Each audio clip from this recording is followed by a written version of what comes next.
17 years ago. Yeah, so you were 23 years old.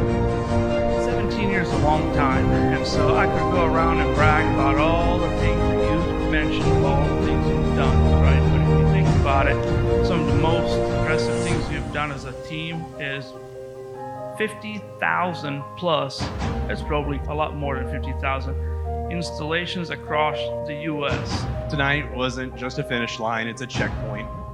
But the first 25 years were built on discipline, values, culture, resilience, and relationships. I cannot wait to see the next 25 years of the story.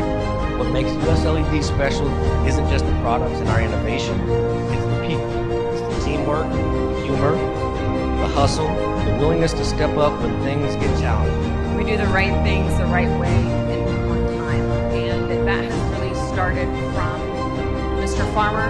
If you're in this room tonight,